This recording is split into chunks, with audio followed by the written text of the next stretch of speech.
Big fans of the podcast, welcome. BackChat 2.0. Would follow Dan Const on Instagram as well. Dan, what was going on with the story you put up of you singing Queen in a backlit alley? Okay, so I'm fine. What happened was I was in my car, drove to a friend's house, went to go watch the Formula 1 race, okay, on his TV. He said, text me when you get here, so I did text him, and I was waiting in the car, and I spotted something while I was in the car, some lighting, and I thought, this looks like the video clip from Queen's Bohemian Rhapsody. So because I'm a content-making machine, I thought I'd video myself singing the start of Bohemian Rhapsody like they do in the video clip, and I posted it on my Instagram stories. It was quite frightening. I reckon, no joke, I'm not even exaggerating, I got at least 10 messages from people replying going, Dan, what's up? What's the problem? Are you okay? Every post on your Instagram was wiped as well. I'm still figuring out why, but my Instagram is there's some bugs in my Instagram. All of my posts are gone. I'm trying to figure out if they can be brought back. But yes, no, it was fine. I was just doing a Queen bit. Okay, good. It was weird. Just want you to know that. Yeah, that's really weird. It was your birthday on the weekend. Happy birthday. Yep, thanks. How old are you? 32. You're a bit hesitant to tell me that on the weekend. Yeah, you're good. What, my age? Yeah, you were like, oh, same age as you, mate. Like, yeah, well, that's because we are the same age. okay, fair enough. At the end of that night, we had a few drinks. Mm-hmm. I came out and I'd parked my car in a private car park run by a private entity, quite well known. Mm-hmm. I had a parking fine on my... Yes. I threw it in the bin. How do you feel about that? You're such a stickler for the rules. You were very aggrieved. You saw me throw it in the bin. Yeah, you sort of grabbed it, you peeled it off. They do this sticker thing at that one, which is odd. Yeah. They don't just slide it under the whipper wiper thing, what it's called. You slapped it off your window, you scrunched it, and you threw it. Yep. And you said, I'm not paying that. Yep. And I picked it up. And now it's in my living room, ready for you to pay whenever you get a chance. Hey, if you feel like I'm happy to pay for it, and then you pay me back. Go for it. You pay it. You go for it. I'm not paying it. You'll pay it though. BackChat 2.0, Will Schofield, Dan Const. I will not be paying my parking fine. Welcome to the show. The studio's getting bigger. We've got a great guest on, Matt Spangher, my good friend. A journey in AFL across 3 different clubs, West Coast, Hawthorn and Sydney. 5 grand finals. All very good teams. All very good eras, great eras. So he played across a lot of successful clubs under a lot of successful coaches. He's got great insights. He's now the coach of the forward line of the Western Bulldogs under Luke Beveridge. So his footy journey has covered a long time. He played only about 50 games across that journey as well. So we're going to have a chat to him a little bit later on. We're really loving the amount of people getting around us on YouTube. Yeah, loving that. And TikTok. So TikTok. Couple of rogue bogues from last week. Got a bit of action on TikTok. So as usual, you can reach us on the socials, Instagram, which is BackChat_podcast, Twitter, which is BackChat_pod, TikTok's BackChat_podcast, Reddit is r/BackChatPodcast. You can email us at hello@backchatpodcast.com.au for you send it, we read it. Biggest podcast segment in town. You can find us on YouTube, BackChat 2.0. If you are watching this or you're listening to this, we'd love you to subscribe to the channel. It actually does help us. It does. It really does. So love you to subscribe to YouTube. And you can find all that at www.backchatpodcast.com.au. How about that? Not reading anything. You can see me, people. You can see. That was out of my brain. There's a lot of good stuff in there. We just have to get it out sometimes. Yeah. Yep. There's been a little bit happening, not so much in AFL land, to be really honest. Quiet. Well, I mean, we're a week out from the draft, so we're starting to dish around with the top 10 lists and top 5 this and top 3 that. They're just really ringing it out in mainstream media land, but we're not going to do that. You got to write something. There's not a whole lot happening. I think this year could be the year of the mature age draftee, especially for West Coast. West Coast are in the Premiership window. They've just signed Hearn, Kennedy. Yes, they may be transitioning into those player coach type roles, but they've got them primed to have another tilt at the flag. And I think this is the perfect opportunity for the draft in West Coast to go for some mature age recruits. There's a guy called Greg Clark who plays for Subiaco. I watched him play in the grand final, in the Waffle grand final, and he's outstanding. Yep. So I don't know why you wouldn't add someone like that to the list. West Coast have traditionally not been about that. So we'll see what happens there. If we switch lanes a little bit to cricket, a little bit going on over there. There is. Are we referencing my Fifer? No, Tim Paine has stepped down as the captain of the Australian men's test side. Do you have any... You work in an organisation that has a fair bit to do with coverage of that. Was there some murmurings around the place? No, there was... How do you feel about that? There was... someone goes, Tim Paine apparently is stepping down, captain. Everyone's like, what? And then, I don't know, within half an hour, it was on all the TVs and people were huddling around listening to what had gone on. And so, yeah, he is no longer the captain of the cricket team. I don't really want to get into it too much. I think it's a bit of a minefield, to be really honest. I've seen a lot of the coverage. I've been following it quite closely. What I will say, though, I do want to speak about it, is with any situation when anyone ever stuffs up, we spoke about Jordan De Goey about 3 weeks ago. I've spoken about other people that have stuffed up off the field or even on the field.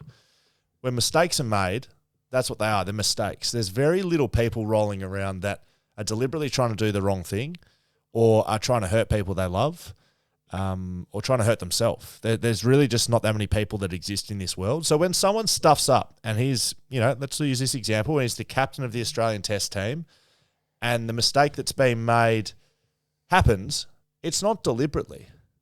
And I find the personal character persecution and the search for blood from both media commentators, from people, from social media contributors is disgusting. It makes me sick about how much people want someone's head. They want someone to roll. It doesn't matter what's happened. And that's not cancel culture or woke crowd or, clearly what we're talking about here, what Tim Paine's done, is it acceptable? It's probably not. But has he done it deliberately? No. Has he tried to hurt people he loves? I can tell you right now, Tim Paine's life is ruined. It's in ruins. Not only his job, but his relationship and his personal character. It's in tatters. And I hate overall, I don't really want to speak about the incident. I hate the fact that people feel like they need to get blood. I've seen that less, though, with, like, for instance, with the Jordan De Goey thing, people really went after him. Yeah. I haven't seen that as much, though, with Tim Paine. You're kidding me. Mate, you haven't been looking hard enough. There's nooses hanging around town for Tim Paine. It's ridiculous. Right? Not defending the action, not defending him. I'm just defending the fact that in any circumstance in life, it's very rarely one person involved. It always takes two to tango in anything that happens. It's not talking about relationships and, things to do with men and women. Anything. Jordan De Goey, right? What do we know? What do you know about what happened in the nightclub? It's all just innuendo, and people just want to take people's heads off. People want to, cut down success, and I haven't loved that side of it. And it happens in politics. It happens across multiple industries, and sports stars are another part of that, and I don't like it. All right. You like it when I do rants, don't you? Yeah, I'm just taking it in. Yeah, I don't know. Everyone wants to break down the incident. I would rather I think he's done the right thing. I think he's had to step down as the captain. You probably can't keep that position, but how much is the guy gonna? How much blood do you want? That's the question I'd ask to everyone. He is still going to play for the team. He's up for selection. No, he's up for selection. Up for selection. He hasn't played in 8 months. Thing with Tim Paine, he's never been the captain because he's been the best player. Spoke about that on the podcast before, that often leadership positions are occupied by the best players, which sometimes aren't the best leaders. But he's been in the position because he was the best leader. So it makes it difficult now that he's stepped down as captain. He's no longer a leader. Does his role then come into it? If he's not needing it as that role, do they need him in the team? We'll find out because the Ashes are coming up. Yeah, I would say that he'll probably lose his spot. I think there's probably better players than him out there in his position, but we'll wait and see. I would just say just pull it back a little bit on the blood side of things. It's okay. People can make mistakes and they can put their hand up and admit them, and then we can kind of move forward. That'd be nice sometimes. Yep. Be good to one another. I think you'll see here, our YouTube subscribers, Quirky Jerky's in the house. We got a little bit of Quirky Jerky. What flavour we got there, mate? This is original. I was eating it. It's very delicious. We're going to say that Quirky Jerky, they're our exclusive jerky suppliers of the podcast, and we appreciate it. We love it. Yep. Any of those other brands, get out of town. Yeah, correct. Not touching it. I'm not even mentioning their names. Don't even know them. I've got a big list of them. No, I got a big list. We can't even talk about them. Good. What else is happening in the land? We actually had a stack of Patreon subscribers this week, and I wanted to mention our lovely people over there. We appreciate the support you give the podcast. Yep. I don't know. I just got nothing for love that people that actually support what we're doing and enjoy what we're doing, and I love you. Yeah, it helps us make more and better things. Yeah. So we got some good guests coming up. Can we tell anyone? You want to give a little, just a sample? I'll give a hint. Okay, go on. I'll see if I can figure it out. He plays AFL. Current AFL player. Does not play for West Coast or Fremantle. Yep, okay. We're in the same draft. I'll tell you that. We're in the same draft. All right. Yeah. That's just a little tease. He's a premiership player. He is he's a big dog. Let's call him the big dog. I'm going to need your Face ID there on your phone. We will be speaking to Mr. Spanger very shortly. Yep. And social media will be a part of that. So don't worry. We won't be missing out on social media, but what we will have is you send it. We read it. That's right now. Quickly becoming the best podcast segment in town. All right, give it to me. This one is from Matthew Symes. Says, Simesy. G'day, BackChat 2.0. AFL.com.au allows all to watch the replays of AFL games that occurred during the last decade for free. What was the best West Coast Eagles game in the last decade, either to play in for Will or to watch for Dan? What was either your favourite AFL match in the last decade? Love the podcast. I'll start. All right. While you figure yourself out there. All right. Look, I want to come up with a clever answer. I don't want to go the obvious, but it is. It's to 2018 Grand Final. Yeah. That was bloody awesome. And especially because it looked dire at the start.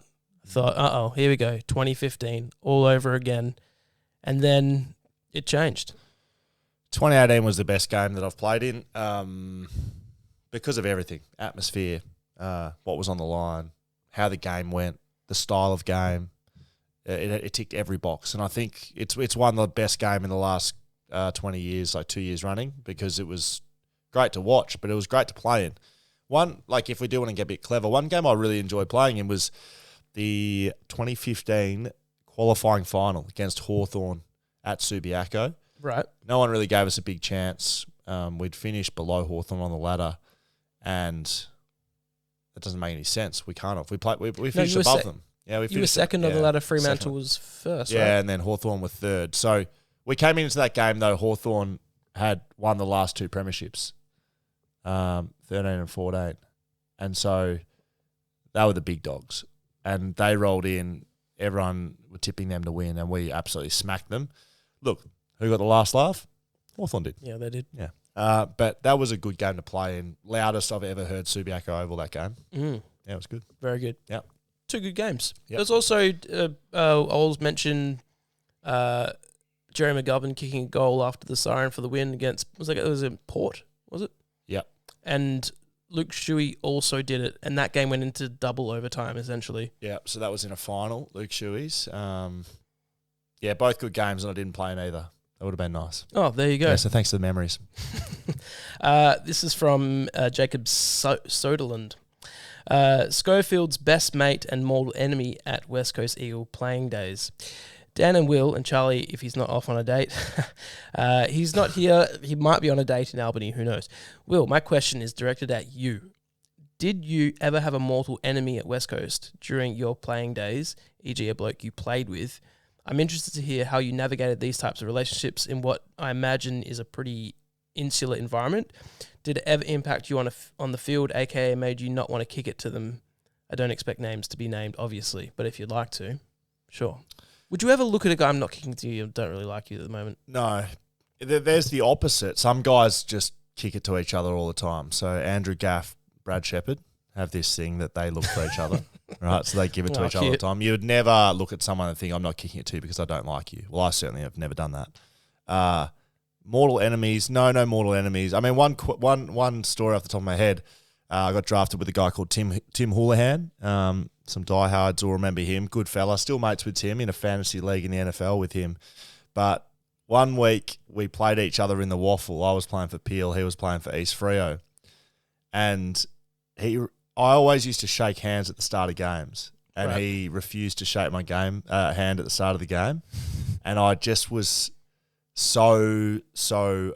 I can imagine you angry. getting really bitter about that. Just the moral reflections on that. That'd be like, you not paying a parking ticket or something, like some rule-abiding citizen thing that you wouldn't do. Well, that's what that was for me. And I remember I didn't shake his hand after the game as like payback. And I always remember it because it was my first year and I regret not taking the higher ground and shaking his hand. But I refused to shake it on the way back. And I was pissed off the whole game and I played like shit. There's a mortal enemy. On your head. Mortal enemy. Likewise, who would you say you were closest to over your playing days and trusted your deepest, darkest secrets with? Well, I mean, the man coming up, it's probably a good segue, Matt Spangher. Lived with him for 2 years. We were effectively best men at each other's wedding. And being able to maintain that relationship, I think the fact that we didn't play at the same club for my whole career probably identifies that we're actually even better mates than perhaps some of my teammates, because some of the relationships you have with players are relationships of convenience, right? You see them every day for 8 months at a time, but then when off season comes around, that you don't see them, and when you get delisted or retire, you don't see them either. So there's actually probably only a handful of people that you work with for 15 years that you actually continue the relationship with after. But Matty Spanger, our guest, coming up after this. Yep, I've got a Spanger question actually. Oh yeah, do you want to ask him or me? Well, I think he played a bit of forward for Sydney Swans. Yep. In that era. Do you ever play on him? That probably would have been, that'd be a good question to ask him. We'll see if we can remember to do it. I don't think we ever played like matched up. We played West Coast v Hawthorn in Tasmania. We played a game against each other, and he had 30 and played very, very well. I just remember that, and they spanked us.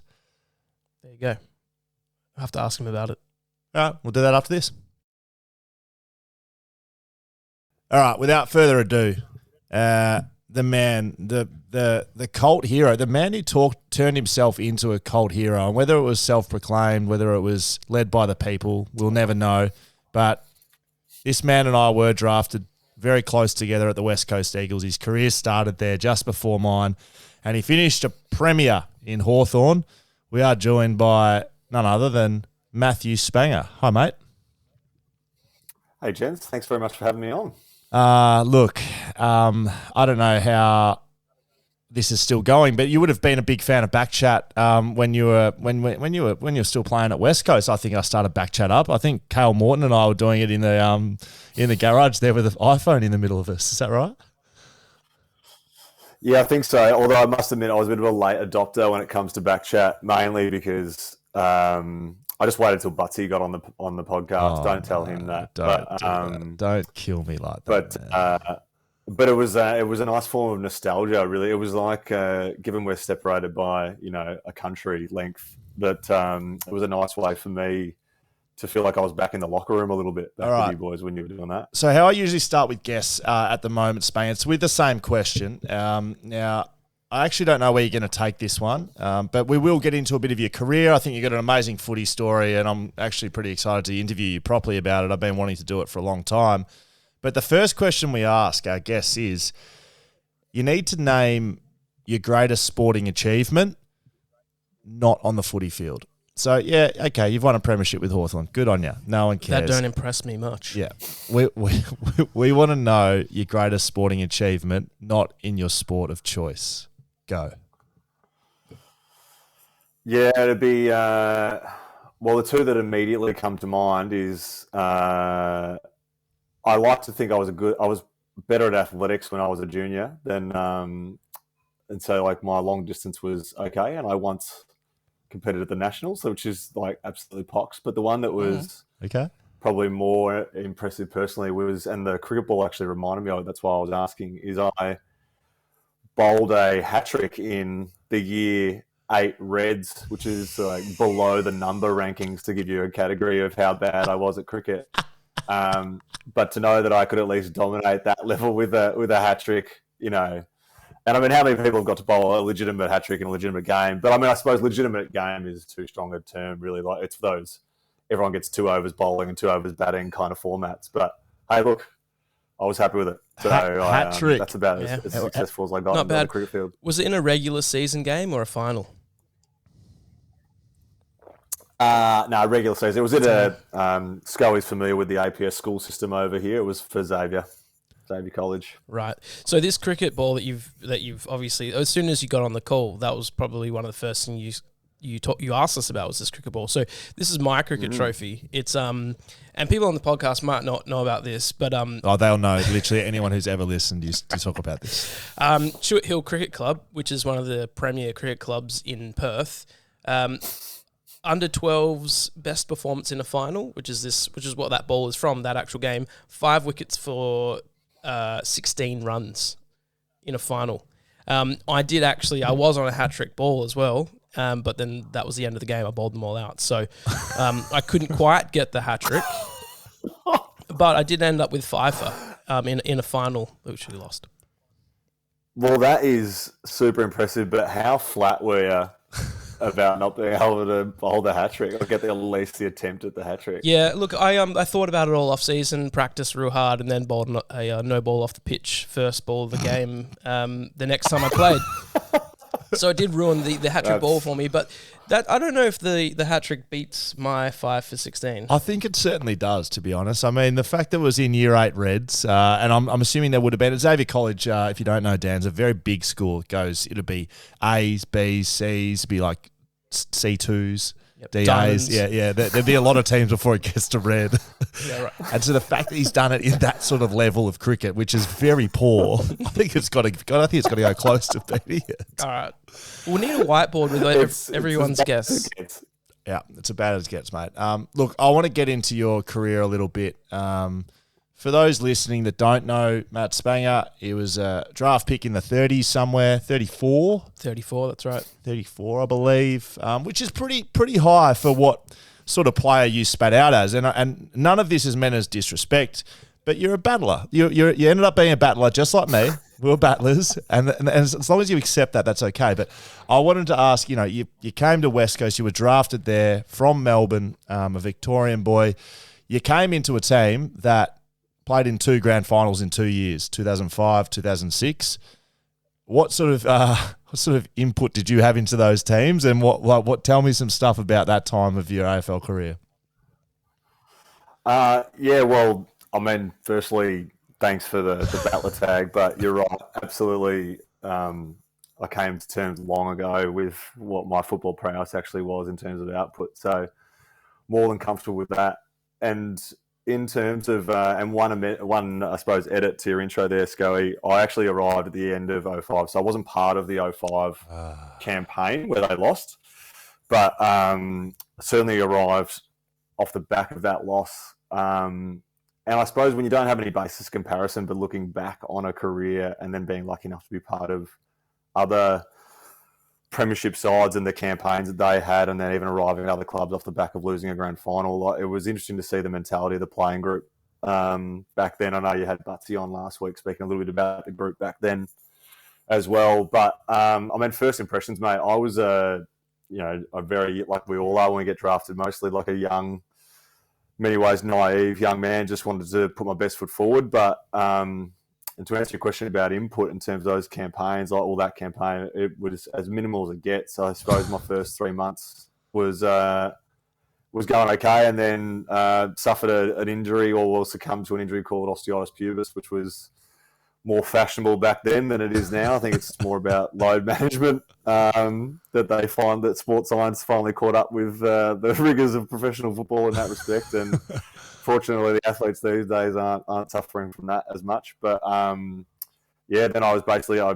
went in for surgery, which again, to show you sort of how much footy changes. Like you speak to any medical professional, they say that surgery is the absolute last thing you do for osteitis pubis these days. But it was just like a commonplace back then, and I effectively missed the whole year. So my contribution would have been at maximum banter in the locker room for that premiership. But what was good about it was just the fact that as I said, like when you're 18, you're just a bit of a sponge and you're trying to absorb as much as you can. So to be around that from a football sense was really good in many respects. And then and look, like that team, as you know, Scully, like we went through some challenges at the back end of those years when a lot of those guys were around, and but you learn a lot from that as well. So for me initially, mate, it was a little bit of a passenger ride, but it's probably one that set me up for certainly later in the career.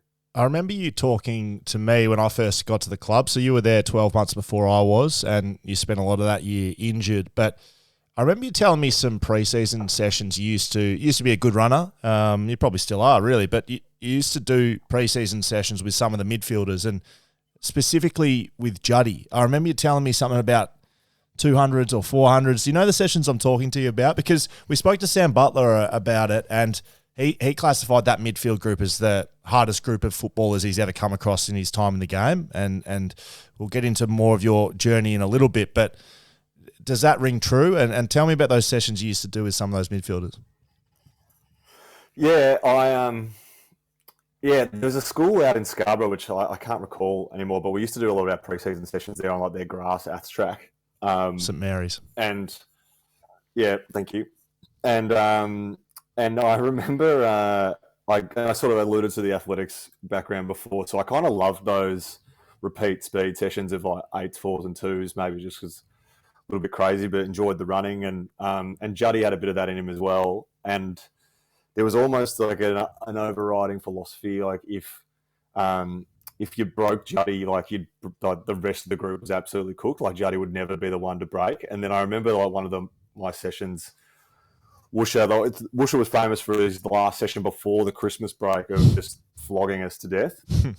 And so it's basically everyone always knew that there was something coming that wasn't prescribed in like the team meeting about what the training session was basically.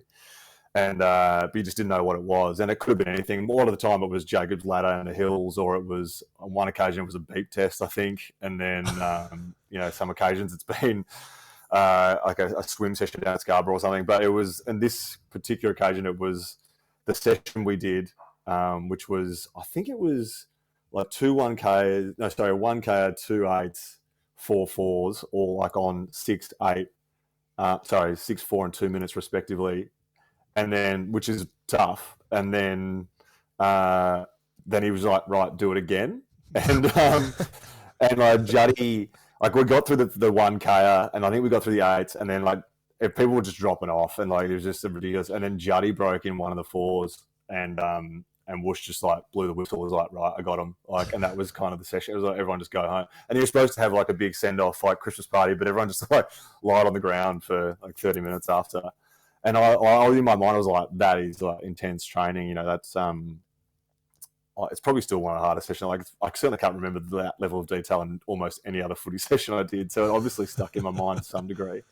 But I honestly loved it. And I love, maybe this is more reflective of either my injury status for most of my career or maybe my football capacity, but I actually really enjoyed pre-season because of the fact that everyone was quite unified. Like once the season starts, it can sometimes get a little bit tricky when players aren't playing games and things like that. Whereas the preseason, everyone's in a happy mood. It's a fresh start. There's hope if you hadn't played a game and all that sort of stuff. So even though you're doing it tough together. So I always enjoyed that period. Plus I loved training with my mates. So that was, it was nice to go through that together, even though it was bloody tough. You played 56 games over, is it 13 or 14 years?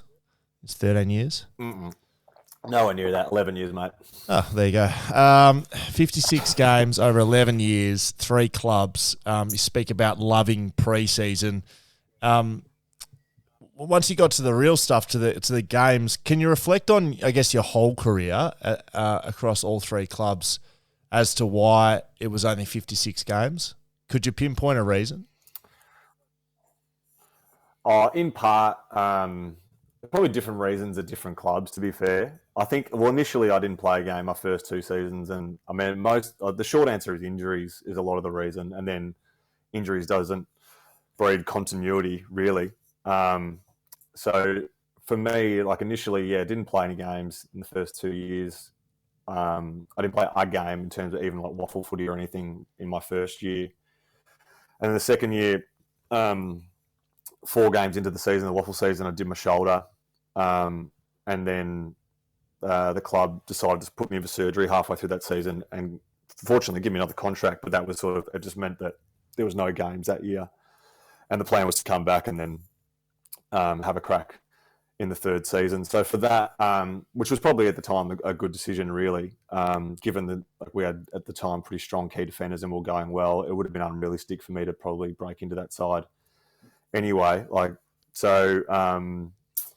But having said that, Scully, you did, and you were pretty ordinary back then. So who knows? But no, but honestly, and then as it sort of played out, and sort of the nature of that, and now having worked in the footy landscape, there are a lot more conversations behind the scenes away from the track about players' durability that are important that I probably wasn't aware of. And then the year after I got there, you arrived, Scully, Eric McKenzie arrives, and I have no issues, and so Mitch Brown as well, and I have no issues in suggesting that all 3 of you were much better key defenders than I was. So in terms of West Coast, it probably came down to more around not being able to get on there early enough, the track early enough, and then guys just probably went past me in that respect. And I wasn't the most elite kick. Certainly, I don't pretend that I was, but at West Coast, once you sort of get pigeonholed there as well, I got pigeonholed a little bit in terms of that, and we weren't going well, and you could just tell like time was up there. Whereas the fresh start at Sydney actually was probably the most well received I felt by the coaches and playing group, even though I only played 6 games there. It was the only reason I didn't play there was purely because of injuries. I missed the first pre-season. I tore my quad and missed 19 weeks with a torn quad. Decent quaddie. And then finally came back in the last and played the last effectively the last 6 games of the year, including the finals, and then came into pre-season and was raring to go. It was pretty much my spot, playing as a forward actually at Swans, and then had another really bad hamstring injury, another 16-week hamstring injury, and then just kept re-tearing it that season. So and then at the Hawks, I arrived at I actually moved to the Hawks knowing that I was coming as effectively a backup player. That was the conversation. But I could understand that I was probably that anyway at the Swans, and Hawthorn offered me more time in the game, which is what I thought I needed at the time. And then the way things fell in 2014, there was a retiring of Brent Guerra at the end of 2013, and a spot was opened up in the back line, and it all worked well. And then 2015, again, after 2014, basically just another shocking run of injuries. So, which, and not injuries that were ever season ending, but those ones where it'd be hamstrings that were often 4 weeks here, come back, tear it again, come back, tear a calf. There was just no opportunity. And then, and funnily enough, that you have real conversations at that stage of your career, and the coach is just we just can't rely on you being on the pitch. And my final game, just sort of to really earmark that, was 3 minutes played at the Gabba. I tore my hammy again at the end. So and you tried to run it out. You're on the sideline trying to run out a hammy, mate. I remember that. Yeah, well, it was you've done hammies, Scully, I think, from memory, but it was this one was more tendon than it was than belly of the muscle. So it wasn't that debilitating while it was warm, and then once it cooled down, it was I couldn't really move. So that was kind of why. Maybe that was just my mental capacity trying to convince myself nothing was wrong, but it was it wasn't as good, and that was effectively it, mate. That was the career over after that. When you talked about going forward, excuse me, at Sydney, I was just having a look at your goals sort of spread over your career. So 3 at West Coast, 2 at Hawthorn, but 8 at Sydney, and that was only over 6 goals. So what was the change there that you were you just in front of goals a bit more often, obviously moving forward, but were you just a straighter kick for those 6 games? Well, honestly, it was more. I didn't play a single game at the Swans as a defender. So I was recruited there as a defender initially, and then the NEFL competition, as it was back then, wasn't overly strong, and the Swans reserves often played pretty well against some teams. And we played a game, I believe it was Sydney Uni in their first year in the NEFL, like 2011. I could be wrong on that, but I think it was, where we played them a curtain raiser at the SCG, and after the first quarter, it was like 60 points to 0, and they hadn't had an inside 50. And basically, the coach at the time was Jared Crouch, and he just said, like, boys, swap ends, like Oz kick sort of rules, like forwards become defenders, defenders come forwards, just to get some people into the game. And I ended up kicking 6 for that game, but I think, like, you know, Jared Moore kicked 10 or something like that. Like, it was a bit ridiculous.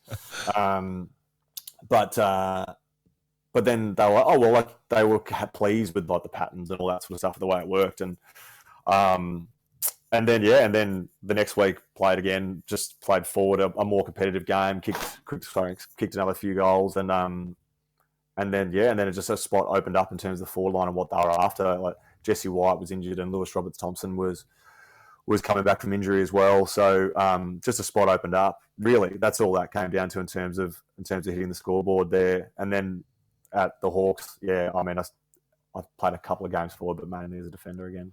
Are you going? Yeah, I was just gonna ask, like, getting injured is pretty rubbish and seemed to happen quite a bit. What kept you going, thinking, all right, I'm gonna rehab this, get back on? Like, you know, a lot of people probably would have thought, nah, my body just can't handle this, and probably thrown in the towel earlier. I mean, playing for 11 seasons is quite a long time to then go through that many injuries. What was it for you that kept you just going, yep, I'm coming back? Oh, short answer, you know, for the love of the game. Like, I always wanted to play as much as I could. And I was probably lucky early days. I had some really good mentors in the rehab space that probably showed me a little bit about what the attitude looks like, and that you can still enjoy elements of that and make grounds in those times, even though it's a little bit, or certainly debilitating, can be at times lonely and things like that. But certainly Brad Smith, who I think still involved with the Eagles, was unreal for me early days. Like, he was someone who worked really hard, and then Damien Atkins as well were two that sort of came to mind, and even Travis Gasper, if I'm talking about old school Eagles names. And then, it's one of those things. I really always enjoyed the work, and I enjoyed that feeling of working and, like, stretching myself. So that's probably, like, you give yourself little challenges. But deep down as well, I probably always thought I was good enough to contribute once I was fit. I just needed to get out there, and so that was always a driving factor. And I was also lucky to always be at successful teams, and you just want to be out there and be part of it. And that was enough of a motivation, really. All right, so talk to me about what made these teams good, because you played in the era with West Coast, like I said, that came off the back of losing grand final. You were drafted. They won a grand final in 2006. You then played a few more seasons. You moved to Sydney, who were a part of a winning grand final while you were in the squad. And then Hawthorn, you were there through their three-peat, 13, 14, 15. So breaking each one down, what made West Coast good? Short answer, West Coast was the cattle. And Butsy alluded to it last week, and I still sort of, when I still think back at the names that were in that midfield and reference them, it's hard to sort of think about a midfield that was as dominant one-on-one as those guys were. But I suppose, for me, and sort of fast forwarding a little bit, but I mean, the difference, I suppose, between that time and then my time at the Hawks was a mentality of sustained success. So there was there's a bit of a shift where I think, certainly when I entered the system, like, winning a premiership was almost enough, and there almost wasn't even a great thought on, like, going back to back. Like, it wasn't really discussed, like, in 07 when you arrived, Scully. I don't know if you recall, like, whether that, like, being the chat. Like, it wasn't I don't really recall that being a prominent, like, yeah, let's go back to back. Like, we'd probably just, the guys that obviously just lost 05, probably a little bit of relief and in many ways redemption in 06, and then some significant dramas in the off season of 06 into 07 that probably just guys were just happy to be back and playing footy and not thinking too much about the drive. But the actual work rate of those guys in that season of 06 was really noticeable. And I think football training programs probably were a little bit different back then. Like, I still probably had a hint of the old school, and guys that were even at the end of their careers in that time, like Drew Banfield, comes through in the 90s, like where he has got like a full-time job basically when he first starts playing. It was really interesting to have those guys as mentality, as their mentalities, and like Dave Wilpon also comes to mind in that sort of echelon, and then translate that into the new sort of crop coming through who were effectively like the first time professional footballers. So it was really interesting to see that. But the work rate for those guys was what shone through. Sydney was interesting. It was, I don't think it's ever one thing, by the way, for all these things. But if we're trying to point out differences, like Sydney had a really, I don't know, like you'll hate this guy, like the Bloods culture, the tagline. The Bloods. Yeah, but it wasn't. It was less about like that word, the Bloods, and it was more just about a bit of a brotherhood, because you are there by yourselves effectively, and you didn't really know anyone. Like, other than Kieran Jack, I don't think anyone was really from Sydney, or maybe like LRT. But like, so everyone sort of comes there, and you need to really bond one another. Like, that's sort of a nice organic symptom of playing for the Swans and I guess the Giants these days. But for me, and then the Hawks was probably the place I was paying the most attention to all that stuff. And for me, other than what I thought was the players there, they obviously had some pretty quality players themselves who I dare say most or there'll probably be 5 or 6 Hall of Famers who might sneak through from that era. But it was also, I had the clearest understanding of what my role was on any given day when I got to the Hawks versus the other teams. And even more to that, I actually knew what other people's role was. Now, that was probably more reflective of where my football maturity was by the time I got to the Hawks. But it was really instilled in everyone to be more aware of your own space. And that was a big part of the versatility message that Clarko would push, but also the fact that communication was such a high priority and that was actually measured, and KPIs were based on that as best they could, and things like that, which I think made that team a little bit more successful than others. And I've just felt sort of privileged to be a part of that, to be honest. What about each coach? So you've played under 3 premiership coaches. Have you played with more, or is 3 correct? No, just the 3. Yeah, just the 3. So that's more than most. I shouldn't say just the 3. Yeah, Worsfold, Longmire, Clarkson. From afar, they seem quite different, are they? And again, what makes them good coaches? Because I'm sure they all have weaknesses. I'm sure they have differences that sets them apart, and everyone does. But what are their strengths? What makes them good at what they do? Because they've coached a team to a premiership. Yeah, I think, chronologically, I think Woosha, when he was like in 05 and 06, when I got there, footy was still that one-on-one brand. And I was young, but I recall watching Woosha play. And then, he certainly brought a lot of that mentality into the way we trained and the way we played. And then when we had those players that I referenced earlier, like if you sort of combine that talent with that work rate and then that that tough mentality, it's a good combination. That's something he instilled, certainly. I thought that was a good positive of his, I suppose. Woosha, I probably didn't. That's just my opinion, of course. I don't think we adapted as a team enough to the new style of footy as we were going down. I know we lost a lot of players as well, which didn't help. But I think we were slow to react to certainly like a zone defence and a team defence ethic at the Eagles initially. And then at the Swans, Horse. Look, I Horse has I, gone a I long really line loved for Horse. anyone listening. Yeah, John sorry, White loves I Horse. really, I absolutely loved playing for Horse. Like he was the kindest person you'd ever meet off the field, and so genuine, and like he's got like a real baritone, deep voice, but like he's real nurturing with it. And then like game day gets wild on fever like you wouldn't believe in terms from a coaching point of view. And there was almost like you don't want to let that person down, and then you mix that with almost fear of just like, oh my god, what is happening on game day? That he got the best out of. Well, certainly got the best out of me in those respects to the games that I played, and then. Sorry to butt in. Did they have all have an element of fear? Because like I was always scared of Woosher, and I know you were too. You just said you're relatively scared of Horse on game day only. And Clarkson, he looks like honestly, he looks like the scariest of the lot. He looks like the silent assassin, like that will kill you.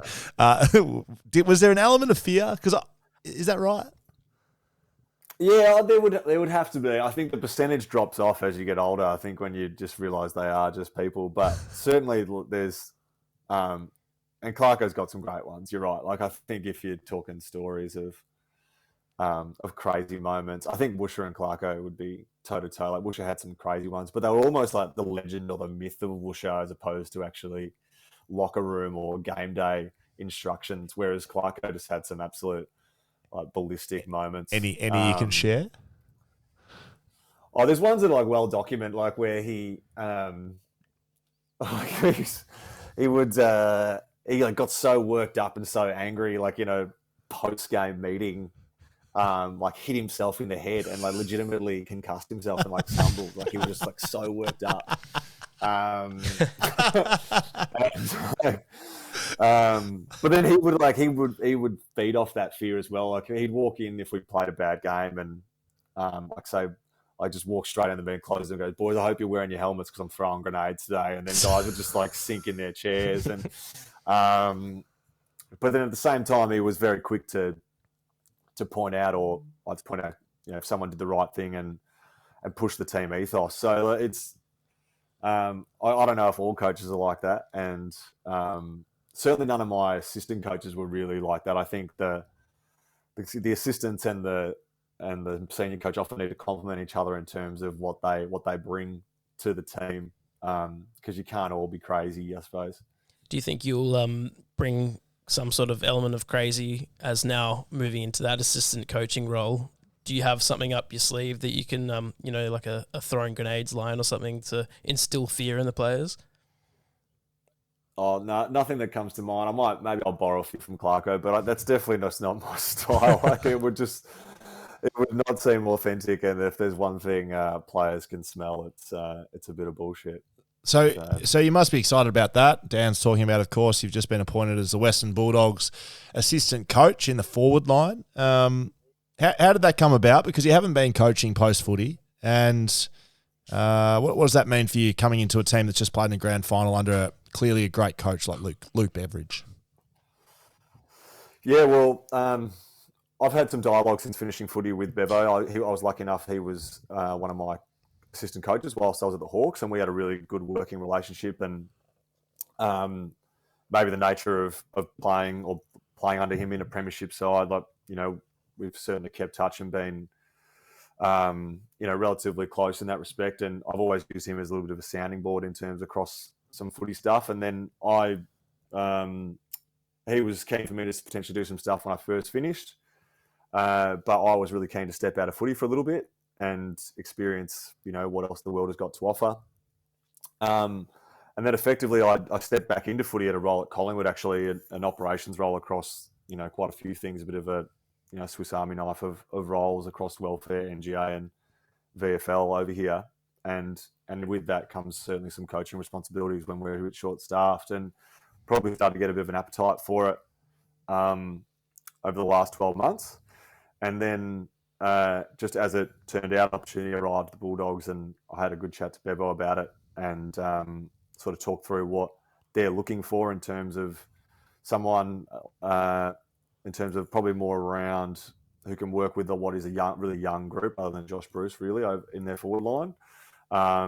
And Ash Hansen, who was a teammate of ours, Scully, was the forwards coach there, and Big Red as well, and probably is one of the most genuine people to play the game that I've played with. And I think they, not to say that I'm as nice as Ash Hansen, but I think they were looking for a real relationship person who can sort of work with that younger crop, as opposed to maybe an old school footy head who was looking to bring in some real tactics or something like in that respect. And in terms of coming to a team from the grand final, sorry, I was going to say I'm actually pretty excited about it. Like to come to a team who's lost the grand final, and the fact they are so young. I mean, I look at their list and you can't help but get excited about something like that. Do you think that you've been around groups that have lost grand finals as of I? Do you think that'll be a big benefit for the group? I mean, I look at you going into a young group. I know the sort of person you are, a younger coach, relationship guy. Do you think you'll be able to instill some knowledge about what it means to lose a grand final and what that means for the years coming up for this young group? Yes and no. When it comes to those sorts of things, you've got to be mindful that it's not your journey as well, right? So it's you don't want to necessarily pass on messages to these guys like, back in my day kind of attitude. As fun as anecdotes and some stories are, you just, the game does change pretty quickly, but also, respectfully, they don't give a shit about what I felt, and you need to let them learn that. Now, you need to guide them, I suppose, in some degrees, and try and at least get them to recognise there are so many good learnings that can come from something like that, which my initial introduction to this group and some of the players is they won't need too much steering. I think they're well led, and luckily they've had some success themselves, many of them in 16. So to then lose last year, I think you don't certainly have to instill hunger. That's for sure. But you're right, Scott. There will be little things along the way. But in terms of, I'm not going to come in there with a mantra of, this is what you need to do. This is the formula, because it just doesn't ring true for every group. Happens a lot in sports, not just footy, but players who play for a while and sort of, they become a coach and they say, pretty much always knew I was going to become a coach at some point. Was that ever a thing for you, or was it, later on in your footy career that you thought, I might want to hang around and do some coaching? Yeah, it was certainly, I wasn't one that was, whilst I was playing was like, I want to be a coach or anything like that. That wasn't the attitude. What I did know is that I wanted to be involved in footy, though. Despite the many setbacks and challenges that I had, I fundamentally loved my career and got some really great moments about it. And as a result, wanted to stay involved in the game if I could. So, for me, the opportunity to do that now in a coaching format was, well, first and foremost, a challenge I was excited about, as I mentioned before, but one that, I feel like my journey, you can add some value. And I like to think as well, the fact that I was able to hang around in the game for so long without much output meant that my footy acumen was actually reasonable when I was out on the park. But so it meant that, picking up the game, I actually find it fascinating. I'm interested in those nuances of coaching. But in terms of, when I was 25 or whatever, I was like, yeah, this is the pathway. No, it really wasn't. I took a roundabout way to get here, in honesty. Right. I want to take you to Hawthorn. You failed at West Coast to win a flag. You didn't have great opportunity because of injury. You failed at Sydney. You had a chance. You played some finals, but then injury cruelled you again. Come third club, you must be thinking, I kind of know what you're thinking, but you must be thinking, am I going to get my opportunity to win a premiership? 2014. You win it 14 or 13? Sorry, I should know that. No, I won 14, so yeah, missed another one in 13 before then as well. So you missed another in 13. You must be at that stage of your career thinking, I'm not gonna get a chance to win one. Is that how you're feeling? You know me better than that, Scully. No, I never thought that. Look, I don't get me wrong. I would have loved to have been. I suppose each one of them was so different in terms of missing if that makes sense. So it wasn't as if you didn't bundle them up as like 3 missed ones. As I alluded to earlier, like the West Coast one, I was absolutely just a passenger, and it was almost just a privilege to have a front row seat to that. The Sydney one, of all of them, maybe that one and 15 probably hurt the most because there was just my body that failed me, honestly. I truly believe that if I was fit enough, I would have played in probably both those games. But particularly the 12 one, because I didn't play a single AFL game in 2012 and I couldn't get going, just kept tearing my hamstring. So that one really hurt. That was tough to miss out on. And rightly or wrongly, the way Sydney went about it post game, it was a little bit more excluded rather than like a full squad mentality. It was about then 23 players. So it was so that was tough. And then 2013, very different. As I sort of mentioned before, I came to Hawthorn probably knowing what my role in the organisation was, and I actually played round 23 and the first final for Hawthorn as a forward, and played all right, but I only played the first final because Bud was suspended. Buddy was out. Yeah. You played well in that first final. I remember messaging you. Yeah, it was like, put it this way, it wasn't like an 8-goal haul or anything, but it was okay. And Simo, who was my line coach then as a forward at the time, Adam Simpson. It was great. Like, sat me down on Monday morning, you do your tapes, and he's like, "Spang, first and foremost, well done on the weekend. You're not playing this week. Bud's back." Like, that was it. And then you could, of course, I'm not going to take Buddy Franklin's spot in the side. So, but I think Simo and I had the relationship where he could be that honest with me, and I was probably at a point in my career where I could have that feedback. Plus, Hawthorn at the time, their VFL affiliate Box Hill was going really well, and we were actually, had our own finals campaign going at that time anyway. So like there was still plenty to play for. And so for me, 2013, I felt I was in a position for that grand final. I felt like I was where I was placed. I didn't feel hard done by that team. That is exactly where I should have sat in terms of selection, and I was comfortable with that. And plus we were able. Sorry. Yeah. I was going to say we had some success at Box Hill. We won the flag that year, the week before the AFL Grand Final. So it wasn't as if you had something to hang your hat on for that year. So 2014 comes around. You're in the team, more solid position. Leave out that year, but coming into that Grand Final, talk to me about the feeling. How did you feel Grand Final day? What did it feel like? Did you feel relaxed? Did you feel like your whole career was on the line? Were you just focused role position? Where was your mind at coming into it and the week leading up to it? Yeah, certainly. Well, my preliminary final was pretty ordinary. I didn't play that well. And again, probably to the point of the relationship that I had with some of the coaches at that stage in my career, but like Clarko pulled me up on that pretty quickly. To say, like, I was wound up pretty tight, and like I looked like I played tense.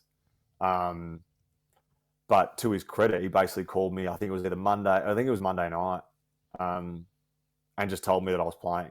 He's like, "Spang, relax, you're playing this week, enjoy the week, like wrap your head around it." Which was, at the time, I probably didn't appreciate how much I needed that early reassurance of my position in the team, but it certainly allowed me to soak up everything that week has to offer, and it is a unique week. Although I got to, I effectively got to live it as, training with the previous 3 teams that played in the grand final that I was part of. Like it's different when you're part of the 22, and for me that was great. And then it is you've done it, Scully. Like it's all the hoopla with the parade and stuff like that. It's it's crazy to think, but it's not normal. So I think you need to wrap your head around that it's not a normal week. And then the day itself was I really enjoyed it. It's quite like I still have vivid memories of how it was all going. Like I'd had some car troubles a couple of weeks earlier, so I borrowed my nonna's car, which was like a 96 Corolla or something. Oh, that's that good. To roll up to the granny in, and Hodgie was behind me, and he was like, "Who the fuck is in that car?" Some nana has lost her spot. Doesn't know where she is. Yeah, so fortunately, she didn't need it too much that week. How'd you play? But look, I think okay. I didn't star, but I think holistically the whole team played pretty well that day. I haven't watched it back too many times. I've only watched it back once, but we certainly played well. Like the first half was really good, and then the second half was it's probably by 3/4 time I'd certainly had confidence that we'd won it. But as a backline unit as well, we did really well that day. Other than Bud kicking 4, but just showed the prowess of I think roughly a 60-point loss. He was still able to kick 4 goals. Like he was peak of his powers almost sort of around that era, and he was unreal. But yeah, it was a good unit. Good unit, I suppose, that game. So I've got a little story to share here, Dan. So Matt was drafted 12 months before I was to West Coast. We're both key position players, both from private school families in Victoria, got both loving families. We connected pretty early on in our time at West Coast. The first reason was the first training session, Shannon Hearn picked me up for training, and I was like, who is this old guy driving me to training? And I remember I didn't know who he was, and I was sort of like asking him, being nicely, how long you been at the club? Must be good having some good relationships over here. And he was Spang's age. Like he was 18. He was 18 turning 19. Actually, he's younger than me. Yeah, I thought he was 25 anyway. So he gave me my first lift to training, and I was like, look, I can't have this like middle-aged player driving me to training. I want like someone younger. I want to so Spang lived around the corner, and Spang actually drove me to my second session. He reached out and said, take me along. Anyway, I'm just giving some context. We moved out together, lived together for a couple of years in Scarborough, spent our formative years together, right? Matt went on and, starred for Sydney and starred for Hawthorn, followed his career. We were, groomsmen at each other's wedding. Matt gave me the honour of speaking at his. I did not give him the honour of speaking at mine, but I didn't give anyone else the honour, so you missed out. Bad luck, Spain. But in 2014, I'd known his whole career. I'd known his trials, tribulation, his injuries, everything that had happened. And I didn't have a ticket to the grand final. And I thought, Hawthorn had been the best team all year, and I had a feeling they were going to win. Spang was in it, and I just thought, I have to get there. Yep. Don't know how I'm going to get tickets. Anyway, the week before the grand final, I'm still not going to the grand final. I don't have flights, nothing. Anyway, a text message comes out through the club, and it says, does anyone want to do the grand final sprint? Yes. And I was like, no, not really.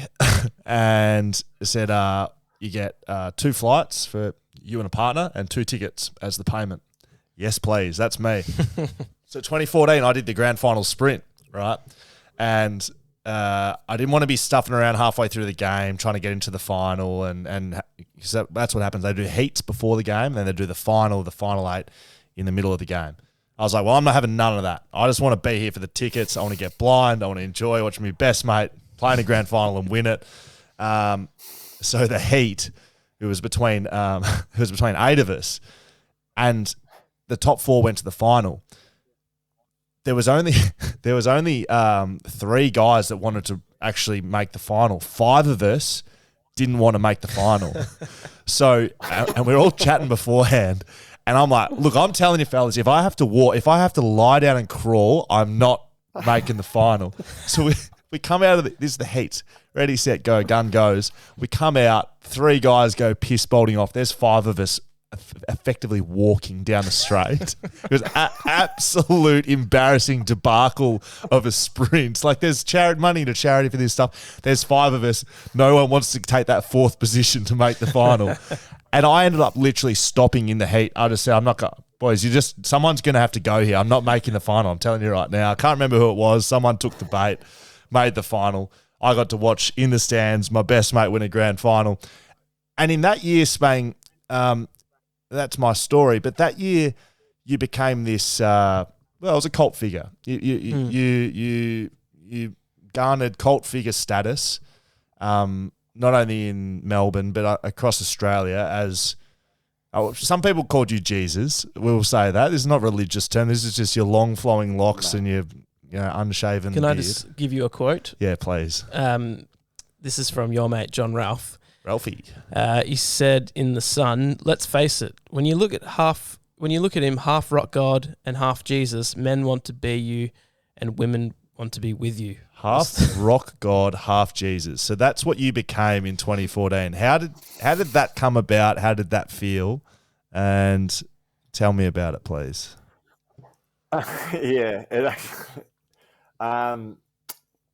don't be shy. Well, firstly, thanks for your anecdote about the grand final sprint. I forgot to mention that. I did enjoy your presence. Couldn't you just do the thing where you pull up with a hammy or something? Yeah, there was 5 of us that wanted to do that. So that was the thing.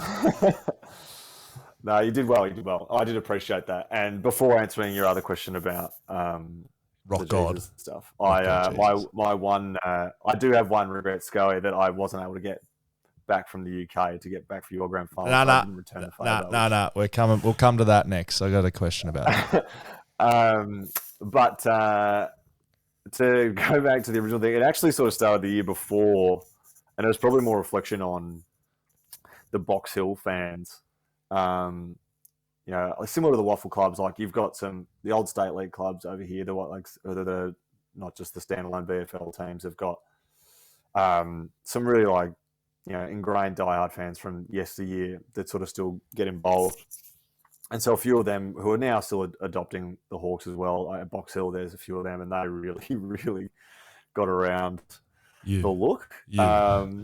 Which it's funny because nowadays, almost everyone's got long hair and a beard and stuff. But I feel like Scully, back then, there weren't too many of us doing that. I feel like it was, at least initially, it wasn't like a common thing. And then, and I think maybe combined with all the stuff was discussed in terms of a footy journey that wasn't smooth, and then my style of footy, as you know, Scully, wasn't graceful. So all those things I think combined to really, and the rise of Instagram maybe helped. So it was a crazy time, and it was pretty funny to live that. Did you have any? Did you have any stories? Like any jumping lines? Oh, there was flattering, but there was a fan that got my name tattooed on her arm and stuff like that. But that was pretty intense.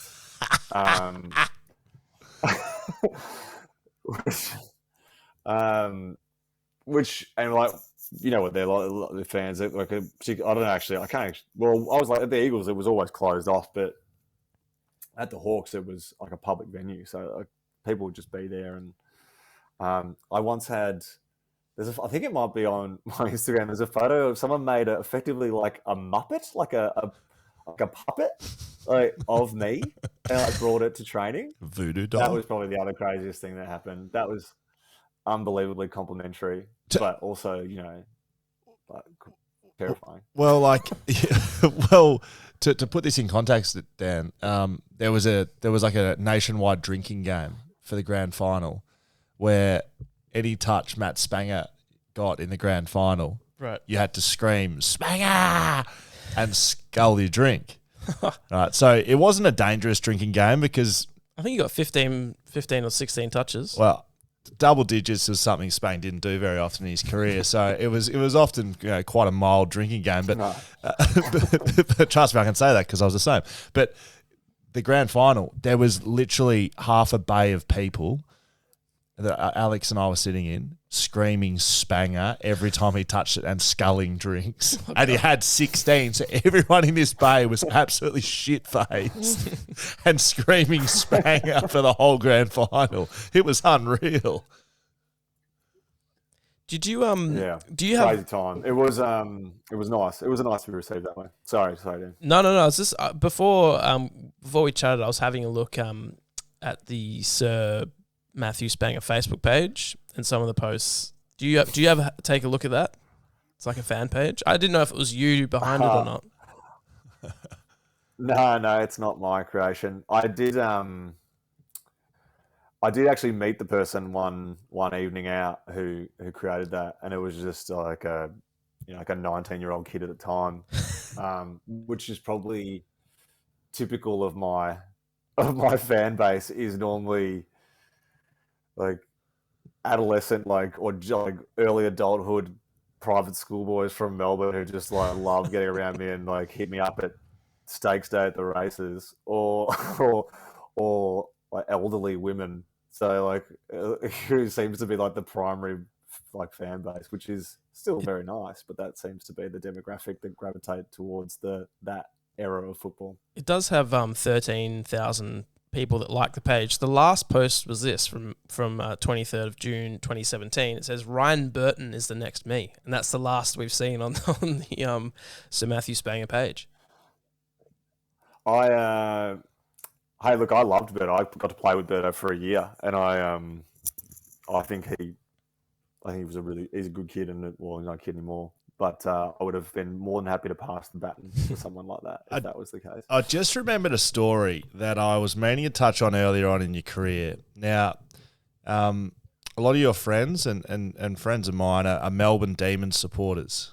So it must have been a big year for them to win the grand final, correct? That must have been a great year. Yeah. I know where you're going with this, by the way, and yeah. So talk to me about early on in your career about. Look, we're not gonna name who this is, but talk to me about Demon Dave. Yeah. Tell me what happened there. Well, Demon Dave is a online name or hook or whatever for like a good friend of mine, who's just an avid D's fan and would hit the blogs and things like that. Fan footy, big fan footy. Anyway, fan. yeah, huge fan. So he's had a big year, Demon Dave. He's still on fan footy, guarantee. He's still on there, guarantee.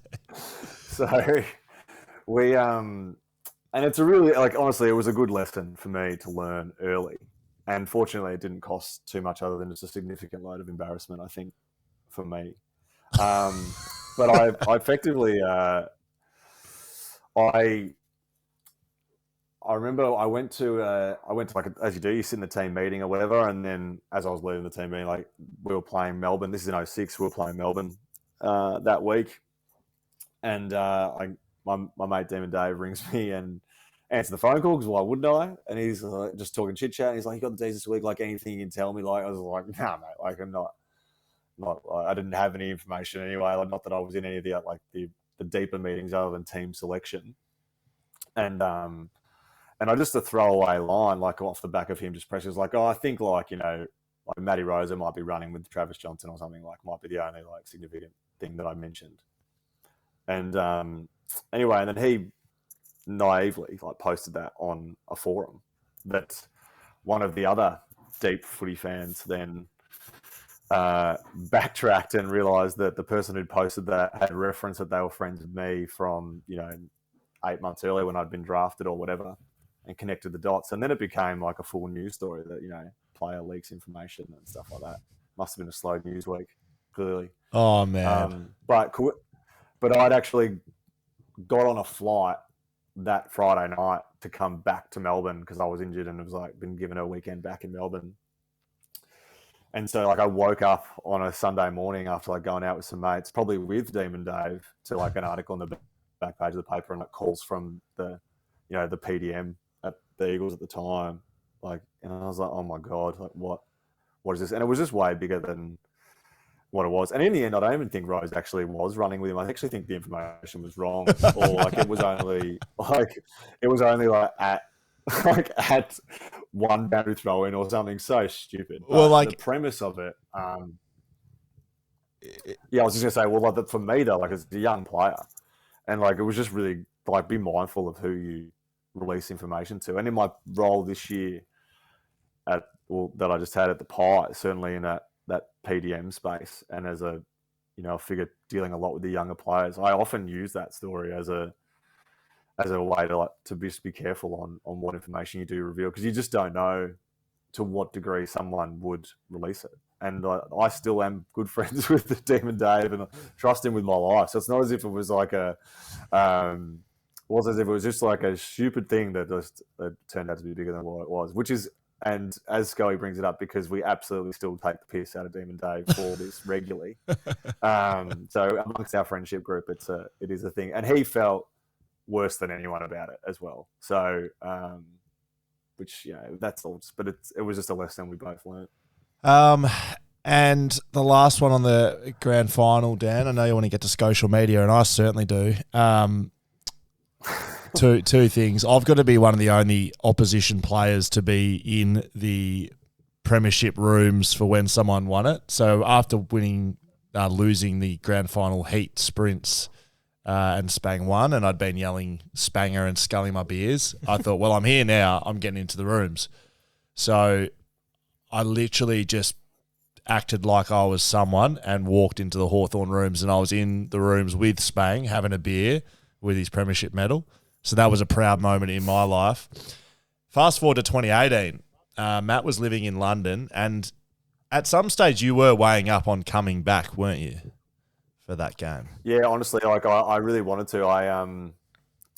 I could have got out of any other work commitment other than this one thing I had, like effectively the morning of the AFL Grand Final. I just couldn't do it. I just started a new job. Ironically, I ended up quitting that job about 2 months later. So I should have just not gone. But so I'm walking around. I've won the premiership, got the medal, and my whole thing was I wanted to be slow. So I was right at the back of everyone. I was taking my time. I sculled a couple of beers around doing a lap, actually. Anyway, I bumped into Matt's wife and her partner, and Matt's sister and her partner, and she was yelling at me, and I knew exactly who she were, and she's screaming and carrying on and cuddling me and chucking this phone in my face. I'm like, chill out, mate. Like, I know it's great. Anyway, Spang was on FaceTime. So Spang was on FaceTime on the boundary, took him out into the middle of the ground. We had a bit of a chat. Can't remember what I said to you, but at least you made it. Oh, nothing of decent substance. It was more just enjoying the moment, mate. You were just too busy screaming, as you should have been, and but it was awesome, mate. Like mate, honestly, I got up. You get up at 6 a.m. and watch it on UK time live, and the fact that game, even if I was remotely neutral, you would have been pleased getting up for that. But the way it all panned out, given our friendship, I was very, very, very happy and over the moon. And the fact that I was able to how the stars aligned, where I'm like, yeah, you're right, my sister snuck down the front and managed to shove a phone in your face, that I actually got to be there in some capacity, was really nice. All right, it's time for social media. We put this out pretty late. We've pulled this pod together at the last minute a little bit. You've always been on my list, but we appreciate the time you've given us. Just a little bit more time to give the people what they want. So social media, as you know, Spang, it's a worldwide phenomenon. People write questions, you answer them. That's it. So here we go. Yeah, fair enough. Here we go. I'm going to read the names and the questions because I've got it all in front of me. McGill.Grant says, loved him running from the back line at the Coasters. Sorry to see him go, but stoked to see him win one at the Hawks. My question, who was the most annoying pest of a teammate you ever had? Actually, one that we both probably played with Scully at different times, like Louis Jetta comes to mind. Oh, wow. He was, maybe I got him when he was a bit younger. He was a serial pest at the Swans. Great. But in a fun way, as you know, Jets is a very entertaining man. Yes. That one certainly comes to mind. Sam Mitchell. Ways that were annoying. Like Sam Mitchell. Yeah, but he was probably more annoying to opposition than to me. Yep. James Thompson is a name that not many people would know, but he was annoying. So yeah, those three probably, yeah. Go for gold, Dan. Go for gold. Let's go. This is the way that social media used to be done, with no preparation and reading the questions. I was going to say, but Well, This looks well thought out. Yeah, yeah. There's just so many here. It's hard to get through them all. Stefan _1039. Great username there. What was it like going from fringe player to dead set cult hero? Yeah, I suppose like we touched on it a little bit. Like it was unexpected is probably if I did one word, but it was honestly it was fun. Like it was a fun moment in my life because footy was going well. Like people getting around you, it's hard not to enjoy those moments. But I suppose I was painfully aware that it might not have been like it was a little bit in jest as well. It wasn't because I was the equivalent of Bud or anything like that, as we sort of alluded to. It was maybe more for my appearance than my footy prowess. So you can't take it too seriously. You want me to read you a username, Dan, and I'll go for put it in the right direction? I think Matt _. I think that's got something in it. On the subject of players having too much power in trades, do you reckon a big part of the differences between the AFL and, say, the NBA or Premier League is the pay scale? Seems a bit more harsh to ask a guy on a 150 to 200k salary to move across the country without any say in it. Pay me $8 million a year and I'll move anywhere you like. So context. Yeah, we last week when we spoke with Andrew Bogut about player movement in the AFL and contracts not really being worth much at the moment because you can nominate a club that you'd like to go to and you basically handcuff the team into sending you there. So do you think part of that then is the amount of money that players are making compared to these leagues where you get traded at the drop of a hat and you don't really have a say where you go? Yeah, I didn't hear that, but that's a very interesting point. And certainly, in terms of people who positioned to comment on that, Andrew Bogut is certainly probably one of the better ones to do that. I think there'd be elements to that. I think like the nature of it as well is like in terms of trades and things like that, the clubs are. I found that they do the business where the club you got to remember the club will always be at the forefront, and they're not privately owned, so it's about performance rather than money. Like so, selling a player in the NBA or something like that, even if you got nothing back from performance, it's money in the bank that you can spend on whatever you choose to. Whereas the AFL is more aligned to a cap that. And those trades are governed by that system, so it's not an apples for apples comparison. I think. Well, talking about trades, how do they all work for you? Because you weren't traded every time. Is that correct? How did your movement between your clubs go? West Coast to Sydney to Hawthorn. Yeah, delisted by West Coast and drafted by Swans, redrafted. Yeah. And then traded from Sydney to Hawthorn. What do they trade you for? I can't imagine a lot. I actually don't even know the pick. Couple of bags of quirky jacket. It'd be worth looking up because Sydney wouldn't have had to pick up much to win that trade, I reckon. Usually we have our main man Charlie behind the buttons, and I'd throw that to Charlie, but Charlie is away, as our listeners know. So I'm going to have Dan look it up while we just kind of round this all out, mate.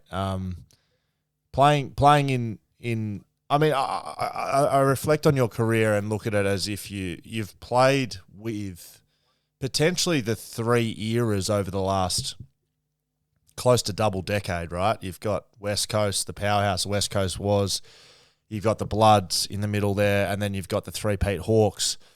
You probably just missed out on Richmond. You might have just need to go a couple more years, and then you could have got involved in the Richmond powerhouse. But what do you think about looking back on your career? Do you feel fulfilled? Do you feel, or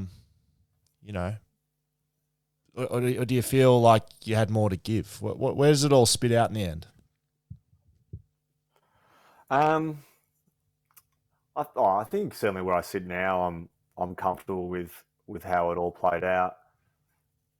If I'm being honest, if I wasn't lucky enough to play in 2014 and I missed out on all five, that might have been tougher to swallow and to say about your career. But I'm well aware that, for me, being part of a premiership side was all I wanted to do. So to not have all the other accolades in terms of high games played and individual awards and stuff, like, it didn't bother me. So to be part of at least one side on game day, like, was important in many ways. Provided vindication, I think, for what I suppose the body of work you put in, not just for the 11 years, but all that comes before it. So, and in many ways, it's bigger than you. Like, Sco, my family well, and it meant a lot to them as well. And then, so as a result, that then reflects back onto you. So it's, I certainly look back now and think it's fantastic. And and certainly what I'm doing now, and even what I've done in the last 12, or to be honest, even what I've done since finishing footy, that journey has provided me to have a much different outlook on the way I've gone about tasks in my professional life since then. So, and for the most part, that attitude's been well received. So I think that's what I think. I look back and think it was all part of, like, where I'm supposed to be, without getting too philosophical. But I loved it. And then other than the on-field stuff, mate, like the capacity to play at 3 different teams, where you've now got friends all over the country, and, like, to make locker room mates and staff and stuff like that was I suppose another benefit that you didn't really foresee when you're bouncing around. And, like, I grew up wanting to be a one club player, like all that sort of old school stuff, and that quickly changes when those things are taken away from you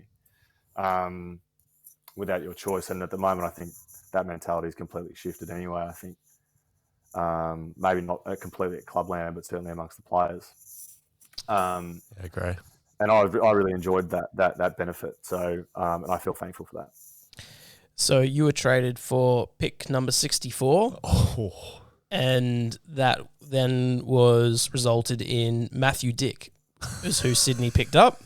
Matthew Dick didn't end up playing for... How did Matty Dick go? He didn't play for Sydney, but he played 6 games for Carlton, and that's it.